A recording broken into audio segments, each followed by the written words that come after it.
Hi, this is Dr. Ellen. I'm here today to talk about Restylane products with you. I have our Restylane products out so we can go over each one. I'd like you to follow our YouTube videos and like and comment below, and we'll get back to you if you have any specific questions, but I'll go over each one of these and what we kind of use them for. So we have on the top here, Restylane, Refyne, and Defyne. These are one of the newest products by Restylane. We actually really love these products. They're really wonderful.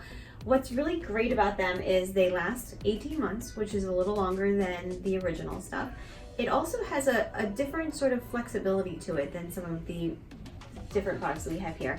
Really great for rejuvenating, especially around the mouth area or areas that are more mobile, because they really settle in very naturally and are very flexible. So we kind of pick and choose based on what we're going to do, how much. This is a little bit stiffer than the Refyne, so then we'll go down here to Restylane Lift. So Restylane Lift is the powerhouse here. It is the one with the most lifting capability. That's the name. So where we use this is along areas where there's bone, along the cheekbones, along the jawline. It can support a lot of tissue. So when we're doing this, it can lift your cheeks up and give you a nice volumization and a nice, more revitalized lifting effect. All right. Next we have Silk. So Silk is a very thin product. This is something we use closer to the surface of the skin when we're trying to fill fine lines. Really nice for that kind of product. We also use it sometimes under the eyes when we're trying to do a more light rejuvenation on someone who's not overly hollow. Really nice product overall. And then last but not least is regular Restylane. So regular Restylane is the original. It's a nice mid-grade sort of filler. We use it for under eye rejuvenation. You can use it for lips. You can use it for nasolabial folds. You can use it in layers with some of the other types of fillers, depending on what you're trying to do. We will use these kind of in combination because they work best in a certain area, and when we use them in combination, we can get the best results. So a lot of people have questions about fillers in general, how it is to be injected, those sorts of things. So all of the products we're talking about, Restylane, Juvederm, they're all made of hyaluronic acid. That's the type of substance that they're created by. What makes these different from each other is how they are made in the lab, how they're cross-linked with each other to create different sort of stiffnesses and flexibilities.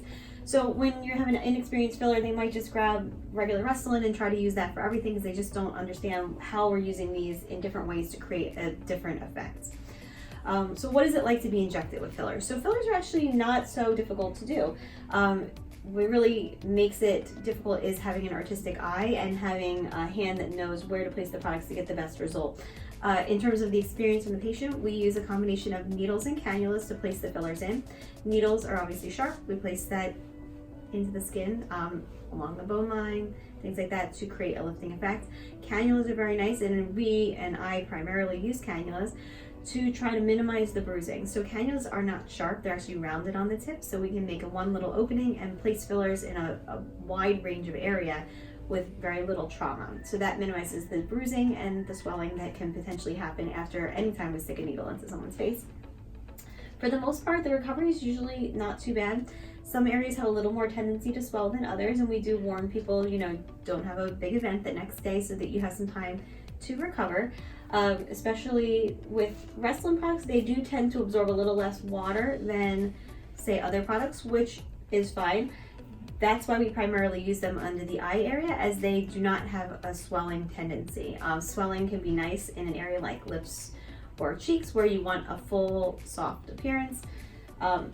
But that's why we primarily use Restylane products in the under eye area, in case you're curious about that. So when we're talking about how long fillers last, it depends on the type of filler. Some of the newer ones, the Refyne, the Defyne, the Restylane Lift, they last about 18 months. Some of the more original ones can last more than 9 to 12 months. It is a little bit area dependent. Some areas of the body tend to go through fillers quicker than others, especially if it's a more mobile area. In terms of the swelling afterwards, we always say, eyes will swell, lips will swell, because they only have one way to go, and under eyes tend to swell anyway, so we want to be prepared for that.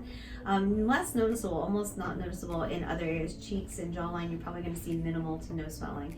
But always anticipate having a little downtime afterwards when you're planning ahead. So if you are curious what fillers would work for the area that you are looking to correct, or what corrections maybe you need to make or want to make to have the best appearance, We'd be happy to go through all of this stuff, come up with a customized plan for you in a consultation. We offer free consultations, so we look forward to having you come in and we can talk over all of these things with you and more. So please give us a phone call if you have any concerns or questions that we'd like to address for you. Have a great day.